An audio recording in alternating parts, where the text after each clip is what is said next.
Hello friends, आज हम बात करेंगे ह्यूमन के डाइजेस्टिव ग्लैंड्स की। तो ह्यूमन के डाइजेस्टिव ग्लैंड्स में salivary glands, gastric glands, liver, pancreas और इंटेस्टाइनल ग्लैंड्स आते हैं।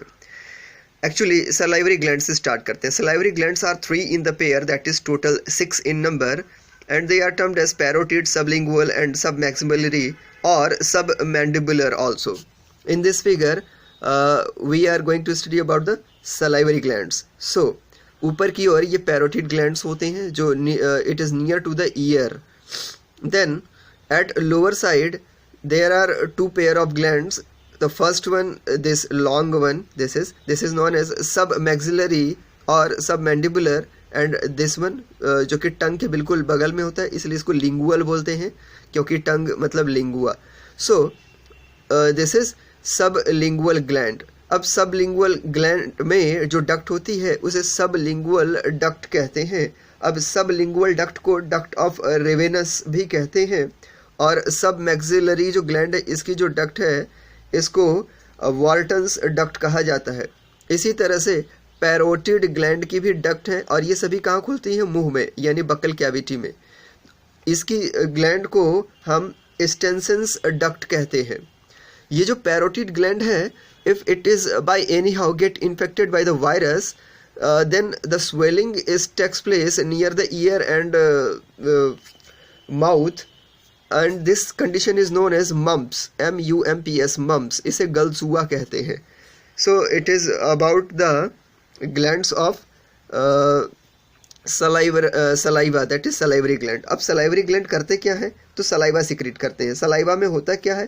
वाटर होता है, सॉल्ट होता है, और इसमें salivary amylase या टाइलिन नाम का एक एंजाइम होता है जो कार्बोहाइड्रेट को डाइजेस्ट करता है।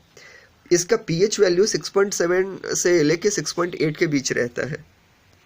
इसके बाद जो सेकेंड पार्ट आता है वो है ईसोफेगस। ईसोफेगस में कोई ग्लैंड नहीं होती है, डाइजेशन नहीं होता है। इसके बाद आता है स्टमक। अब स्टमक में डाइजेशन होता है। स्टमक में चीफ सेल पाई जाती है। चीफ सेल से पेप्सिनोजन, प्रोरेनिन और गैस्ट्रिक लाइपेज, और यहाँ से गैस्ट्रिक लाइपेज भी सिक्रीट होते हैं, जो कि यहाँ पे ये तीनों क्या है? एंजाइम है। यहाँ पे वर्क करते हैं, डाइजेशन करते हैं फूड का। इसी के साथ थोड़ा सा डीप सीटेड पैराइटल सेल होती हैं जिनसे HCl, हाइड्रोक्लोरिक एसिड निकलता है, जो यहाँ का जो मीडियम है स्टमक का, इस मीडियम को हाईली एसिडिक, जिसकी pH वैल्यू लगभग 2 होती है, तो ऐसा हाईली एसिडिक मीडियम बनाते हैं। और एसिड से हमारी जो सेल है वो डिस्ट्रॉय ना हो जाए, उससे बचाने के लिए म्यूकस की कवर बनाने के लिए म्यूकस सेल प्रेजेंट होती हैं यहाँ पे। तो ये ग्लैंड्स मिल करके गैस्ट्रिक ग्लैंड्स बनाती हैं। इसके अलावा यहाँ पे एक एंडोक्राइन ग्लैंड भी होती है जिसे जी सेल का नाम दिया जाता है, और इससे एक हार्मोन निकलता है जिसे गैस्ट्रीन हार्मोन कहा जाता है। ये गैस्ट्रीन हार्मोन इन दोनों ही सेल्स को एक्टिवेट कर देता है सिक्रीशन के लिए जब हमारे स्टमक में कोई फूड आता है। सो ये था स्टमक का पोर्शन। इसके अलावा पैराइटल सेल से कुछ स्पेशल सिक्रेशंस भी होते हैं। तो पैराइटल सेल से कैसल्स इंट्रिंसिक फैक्टर रिलीज होता है जो विटामिन B12 के एब्जॉर्प्शन को बढ़ाता है। इसके अलावा एक और ग्लैंड होती है जो सेल के फॉर्म अर्जेंटेफिन सेल। ये क्या करती हैं? इनसे सीरोटोनिन सिक्रीट होता है, और सीरोटोनिन क्या है? एक स्ट्रॉन्ग वैसो कंस्ट्रिक्टर है। अब जो नेक्स्ट स्ट्रक्चर है ये है लीवर का और पैंक्रियाज का। तो लीवर हमारी बॉडी में सबसे बड़ी ग्लैंड है। इसके 2 लोब होते हैं, लेफ्ट लोब जो कि छोटा होता है, राइट लोब जो कि बड़ा होता है। दोनों ही मिलकर के बाइल बनाते हैं जो बाद में गॉल ब्लैडर में इकट्ठा हो जाता है, और गॉल ब्लैडर में जब हार्मोन के इन्फ्लुएंसेस से गॉल ब्लैडर कॉन्स्ट्रिक्ट होता है तो इसमें से बाइल सिक्रीट होता है, और कॉमन हेपेटिक पोर्टल वेन्स या डक्ट से होते हुए ड्यूडेनम जो कि स्मॉल इंटेस्टाइन का फर्स्ट पार्ट है वहाँ जाके सिक्रीट हो जाता है। इसमें अब देखिए, इसमें जो पैंक्रियाज है ये लीफ लाइक स्ट्रक्चर होती है। पैंक्रियाज क्या है? मिक्स ग्लैंड है। पैंक्रियाज में हार्मोन का हिस्सा भी है, मतलब एंडोक्राइन पार्ट भी है, और एंजाइम यानी एक्सोक्राइन पार्ट भी है। तो पेंक्रियाज का जो हार्मोनल पार्ट है उसे आइसलेट्स ऑफ लैंगरहैंस कहा जाता है, जिसमें अल्फा, बीटा और डेल्टा सेल होती हैं, जबकि क्रिप्स ऑफ लेबरकुहन से एंजाइम निकलता है, एक्सोक्राइन पार्ट कहा जाता है। गॉल ब्लैडर से जो कॉमन कलेक्टिंग डक्ट आती है इसे पेंक्रियाटिक डक्ट कहा जाता है, सॉरी इसे कॉमन डक्ट कहा जाता है, इसे कॉमन बाइल डक्ट कहा जाता है। जबकि पेंक्रियाज से दो टाइप की डक्ट निकलती हैं, एक डक्ट जो पेंक्रियाटिक डक्ट होती है वो सीधे डोडनम में ओपन होती है, दूसरी जो बाइल डक्ट के साथ जुड़ जाती है इसे हिपैटोपेंक्रियाटिक डक्ट कहा जाता है। हिपैटोपेंक्रियाटिक डक्ट में अब ये जो पेंक्रियाज की डक्ट आ रही है यहाँ पे एक स्फिंक्चर होता है जिसे स्फिंक्चर ऑफ ओडाई कहते हैं, स्फिंक्चर ऑफ ओडाई कहते हैं। जबकि जहाँ पे हिपैटोपेंक्रियाटिक एम्पुला यानी ये जो फूला हुआ हिस्सा है यहाँ पे एक स्फिंक्चर होता है जिसे स्फिंक्चर मसल ऑफ बॉयडन कहा जाता है। ये दोनों क्या करते हैं, दरवाजे की तरह काम करते हैं, ओपन होते हैं जब ज़रूरत होती है तब बाइल को और सिक्रेशंस को अंदर जाने देते हैं, अदरवाइज क्लोज रहते हैं। अब इसमें से जो बाइल है, जो बार बार बाइल की बात हो रही है, तो बाइल करता क्या है, तो बाइल के 3 काम हैं।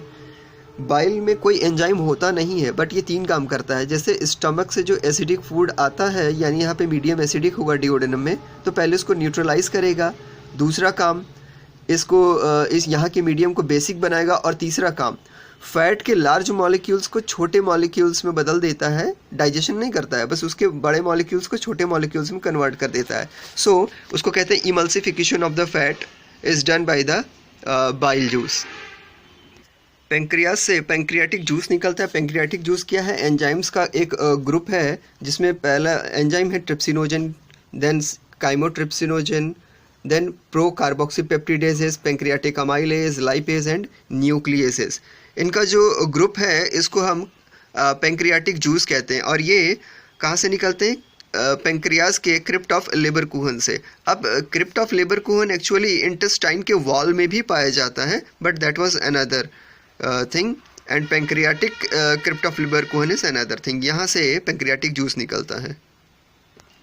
इसके बाद जो स्ट्रक्चर आता है वो है पेंक्रियाज और लीवर के बाद फाइनल जो स्ट्रक्चर आता है उसको बोलते हैं इंटेस्टाइनल ग्लैंड्स, यानी इंटेस्टाइन में जो ग्लैंड्स प्रेजेंट होती हैं। तो इंटेस्टाइन के अंदर की जो वॉल होती है वो कुछ इस तरह से फोल्ड हो जाती है जिसको विलाई कहते हैं, और ये जब बहुत छोटे होते जाते हैं तो इनको microvilli, this are the microvilli, absorptive cell होती हैं, एब्जॉर्प्शन का काम करती हैं, यानी डाइजेस्टेड फूड जो कि जूस के फॉर्म में हो जाता है उसे डाइजेस्ट कर लेती है।